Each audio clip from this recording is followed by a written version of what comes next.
ஓம் நாராயணாய வித்மகே வாசுதேவாய தீமஹி தன்னோ விஷ்ணு பிரச்சோதயாத். ஓம் மகாதேவியை சேத்மகே விஷ்ணு பத்னி சேதிமஹி தன்னோ லக்ஷ்மி பிரச்சோதயாத். ஓம் தத்புருஷாய வித்மகே க்ஷீர அமிர்த சமுத்திர தேவாய தீமஹி தன்னோ மச்ச நாராயண பிரச்சோதயாத்.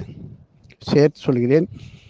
ஓம் தத்புருஷாய வித்மகே க்ஷீர அமிர்த சமுத்திர தேவாய தீமகி தன்னோ ஸ்ரீ மச்ச நாராயண பிரச்சோதயாத். குபேர செல்வயோகத்தை கொடுக்கின்றது.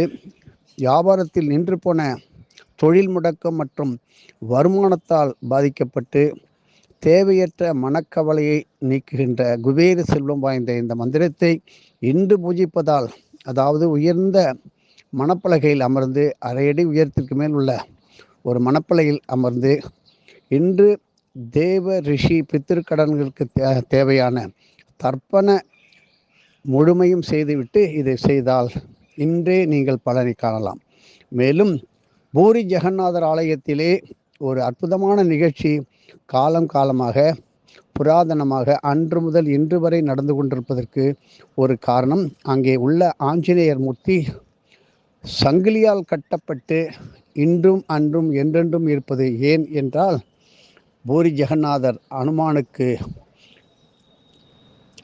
தான் செய்த துரோகத்தால் இன்று வரை அந்த அனுமானை ஆஞ்சநேயரை சங்கிலியால் கட்டி வைத்துள்ளார்கள் என்பதை நீங்கள் பூரி செல்லும் போது போய் பாருங்கள். ஜெகநாதர் ஏன் இப்படி ஒரு செயலை செய்தார்? அப்படிப்பட்ட பெருவான் பகவான் செய்வாரா என்று நமக்கு தெரியுமா என்றால், இந்த பூரி ஜெகநாதரின் மிக மிக தீவிர பக்தரான சமுத்திரராஜன் என்கின்ற சமுத்திர தேவன் தினமுமே ஸ்ரீ ஜெகநாதரின் கால் பாதங்களை தொட்டு வணங்கி தினமும் இப்படி செய்வதை விரும்புவார். இந்த ஜெகநாதர் இப்படி ஜெகநாதர் மீது அளவு கடந்த அன்பு கண்ட சமுத்திர ராஜனான சமுத்திர தேவன் தினமும் இப்படி ஸ்ரீ பூரி ஜெகநாதரை பார்க்க வரும்போதெல்லாம் என்ன நடக்கும் என்றால், சேர்ந்து சமுத்திர தேவன் கூடவே அந்த பெரு வெள்ளம் என்று சொல்கின்ற அலையான சுனாமி, இந்த சுனாமி என்று அந்த காலத்திலிருந்து நடக்கின்றது. இந்த சுனாமியும் சேர்ந்து வந்து அப்படியே அந்த நகரம் முழுவதும் மூழ்கிவிடும். இதனால் என்ன ஆகிவிட்டது? மக்கள் பக்தர்கள் அனைவரும் மிக மிக சொல்ல முடியாத சிரமத்திற்கு ஆளாகி அவர்கள் நேரடியாக ஸ்ரீ ஜெகநாதரிடம் சென்று நேரடியாக பேசி முறையிட்டார்கள். இதை பார்த்து ஜெகநாதர் உடனே தனது பக்தர்களை எப்படியாவது காப்பாற்ற வேண்டும் என நினைத்து அவருடைய மிக மிக பரம பக்தரான ஸ்ரீ அனுமானை கூப்பிட்டார். இப்படி பூரி ஜெகநாதர் அனுமான் கிட்ட, நீ எனக்கு ஒரு உதவி செய்யணும் ஆஞ்சநேயா அப்படி என்று கேட்கிறார். ஆஹா, என்னவென்று சொல்லுங்கள், செய்கிறேன் என்று சொல்லும்போது ஸ்ரீ சமுத்திர தேவன் என் மேல் மிக மிக தீவிரமான பக்தி வைத்துள்ளார். அதனால் அவர் என்னை பார்க்க வரும்போதெல்லாம் இந்த பூரி மாநகரம் முழுவதும் நீரில் மூழ்கி விடுகின்றது. இப்படி நடக்கும்போது மக்கள் எல்லாம் வேதனைப்படுகிறார்கள். இதிலிருந்து நீ மக்களை காப்பாற்ற இந்த கடல் அலைகள் இந்த பூரி நகரத்தின் உள்ளே வராமல் நீதான் தடுக்க முடியும், நீதான் தடுக்க வேண்டும் என கூறி அன்புடன் இந்த அனுமானை அங்கேயே காவலாக விட்டு செல்கிறார். அதை தொடர்ந்து ஹனுமான் காவலுக்கு நின்றதும் கடல் அலைகள் எல்லாம் மிக மிக சாந்தமாக அமைதியாக அடக்கமாக இருந்தது. ஆனால் பூரி நகரத்திலே எங்காவது எந்த இடத்திலாவது ஒரு இடத்திலே ஸ்ரீராமர் பூஜை நடக்கிறது என்று அப்படி துளியாளவு சத்தம் கேட்டால் உடனே என்ன செய்வார் இந்த ராமன்? ஒன்றும் செய்ய மாட்டார். இதை கேட்ட ஹனுமான் உடனே அங்கே ஓடி சென்று விடுவார். ராமருடைய நாமத்தை கேட்டுக்கொண்டு உச்சரித்து கொண்டு சொல்லிக்கொண்டே இருக்கின்ற ஹனுமானுக்கு ராம பக்தி மிக அதிகம். அப்படி இந்த ஹனுமான் அங்கே சென்று விடும் நேரத்தில் உடனே என்ன செய்வான்? மீண்டும் இந்த சமுத்திர தேவன் உடனே எழுந்து வந்து அந்த நகரத்தை சுனாமி போல மூழ்கடிக்க தொடங்கினான். இதனால் என்ன செய்தார் ஜெகநாதர்? மிகவும் கோபம் கொண்டு ஹனுமானிடம், உன்னை யாராலும் தடுக்க முடியாது, எனக்கு தெரியும். ஆகவே உன் கடமையை நீ நினைவில் வைத்திருக்க நான் தான் உனக்கு ஒரு காரியம் செய்ய வேண்டும். நான் உன்னை இப்பொழுது ஒரு தங்க சங்கிலியால் கட்டப்போறேன் என்று கட்டிவிட்டார். ஆக அனுமானை அப்படியே தங்க சங்கிலியால் கட்டி போட்டார் இந்த பூரி ஜெகநாதர். ஆனால் இன்றும் அதே இடத்தில் அந்த ஹனுமானுக்கு பேடி ஹனுமான் என்று பேட்டி ஹனுமான் என்று அப்படி சொல்வார்கள். அப்படிப்பட்ட ஹனுமானுக்கு அற்புதமான ஒரு திருக்கோவிலும் அதே இடத்தில் கட்டப்பட்டுள்ளது. இந்த கோவிலில் உள்ள ஹனுமான் சிலை இன்றும் சங்கிலியால் கட்டப்பட்ட நிலையில் நமக்கு தரிசனம் தருகிறார். இது காட்சி அல்ல. சமுத்திரராஜனே பயந்து ஓடுகின்றார் என்றால் அனுமானுடைய பக்தி, அனுமான் மந்திரம், அனுமான் சாலிசா எப்படி ஆகையினால் இப்படி இடர்கலை பதிகம். இப்பொழுதெல்லாம் பலவிதமான இடர்கள், சோதனைகள், கடும் ஒரு பொருளை 1000 ரூபா பொருளை 5000 ரூபாய் கிடைத்து வாங்கும் ஒரு அவல நிலை வந்துவிட்டது. ஏதோ ஒருத்தர் பிச்சை இடுகின்றார்கள், 1000 ரூபாய் போதும் என்று நினைத்தவர்களாம் பெரும் இடியாக வரும்.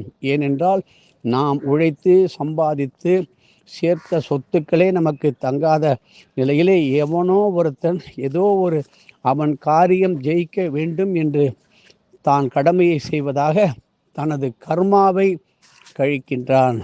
தான் கொடுத்தேன் என்று வேற மார்த்தொட்டி கொள்வார்கள். அது யார் என்று நமக்கு தெரியாது, உங்களுக்கெல்லாம் தெரிந்திருக்கலாம்.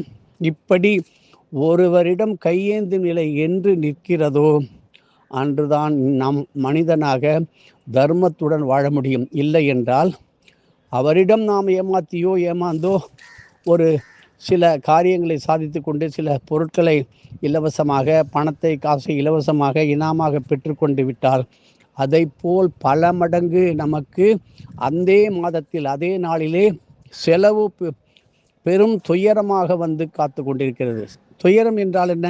அந்த ரூபாயை உதாரணமாக நான் ஒரு 1000 ரூபாய் ஒருத்தருக்கு கொடுத்து விட்டேன் என்று ஆனந்தமாக அவர் போய்விட்டால் தர்மத்துடன் நான் கொடுத்தால் அது நிற்கலாம்.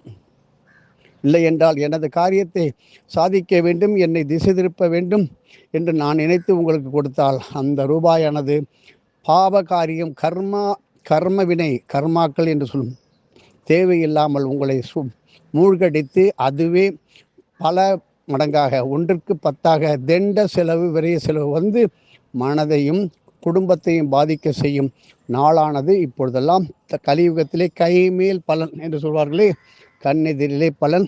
ஆகையினால் தேவையில்லாமல் நாம் யாருக்கான உதவி செய்வோமா? ஒரு படி அரிசி கொடுப்போமா? யோசித்து பாருங்கள். உங்களுக்கு ஒன்று கிடைக்கிறது என்றால் அதனுடைய உள் அர்த்தங்களை தெரியாமல் செய்யும் பொழுது இப்படிப்பட்ட அவல நிலை வந்து கதறுகின்ற சூழ்நிலை காத்து கொண்டிருக்கிறது.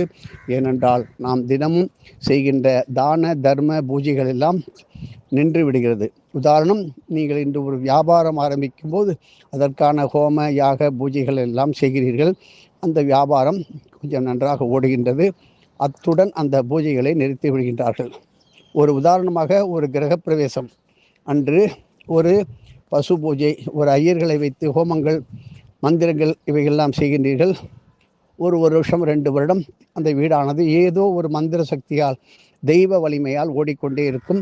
அதை தினமும் சொல்லாமல் அந்த வாஸ்து சாந்தி, அந்த லக்ஷ்மி பூஜை இவையெல்லாம் தினமும் அந்த நேரத்தில் செய்யாமல் ஏதோ வேலை இருக்கிறது, காசு சம்பாதிக்க வேண்டும், பணம் சம்பாதிக்க வேண்டும் என்று தனது கிரக தேவதையை, அதான் கிரகப்பிரவேசம், கிரக தேவதையை விட்டுவிட்டு வெளியில் செல்லும்போது அந்த வீடானது நம்மை விட்டு விலகிச் செல்ல நேரிடும். அதுதான் கடன் தொல்லை, வீட்டை விற்றோம், ஏலத்திற்கு வந்து விட்டது என்று பல பேர் சொல்கின்றார்கள். காரணம், இப்படி ஒரு நாள் கூத்துக்கு எல்லாவற்றையும் செய்துவிட்டு ஊர் மகிழ பல பேருக்கு சொந்த பந்தங்களை எல்லாம் கூப்பிட்டு அவர்களுடைய வயிற்றெரிச்சல், இப்படிப்பட்ட வீடை வாங்கிவிட்டானே, இப்படிப்பட்ட இடம் செய்கின்றானே, தொழில் செய்கின்றானே என்று பொறாமை எண்ணங்களை அங்கே வர வைத்து அதற்கு செலவும் செய்து அந்த துயரத்திலிருந்து மீண்டு வராமல் இருக்கின்றவர்கள் பல கோடி பேர்.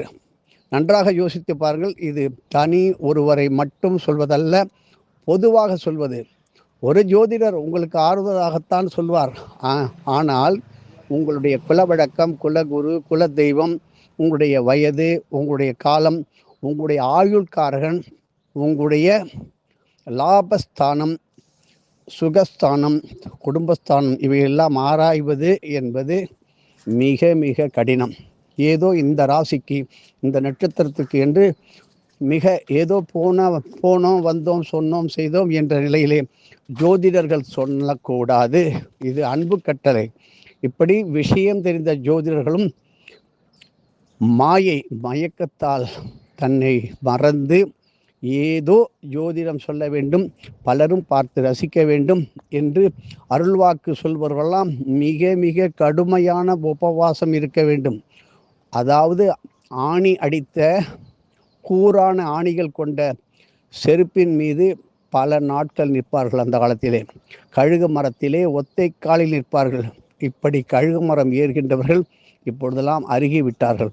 இப்படி ஆணியில் நின்று தபோ வலிமையை அதிகமாக செய்து வருகின்றவர்களுக்கு பேச்சால் எதையும் சொல்ல மாட்டார்கள்.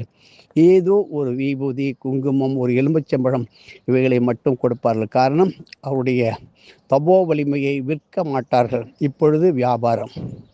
ஆகையினால் வந்ததுதான் வினை, வியாதி, குறைந்த வயது, அற்ப ஆயுசு, அடிக்கடி விபத்து. இவையெல்லாம் நேரம் காலம், ஒவ்வொரு நிமிடத்திற்கும் ஒவ்வொரு நேரத்திற்கும் சாத்வீக ராஜச தாமச குணங்கள். இப்படி திதி தியாஜ்யம், வார தியாஜ்யம், நட்சத்திர லக்ன தியாஜ்யத்தை யாரும் பார்ப்பதில்லை. ராகு காலம், யமகண்டம், குளிகன், காலன், அர்த்த பிரகணம், கௌரி பஞ்சாங்கம், சகுனம், பிரபலாரிஷ்ட யோகம், கரிநாள். உதாரணமாக இன்று கரிநாள்.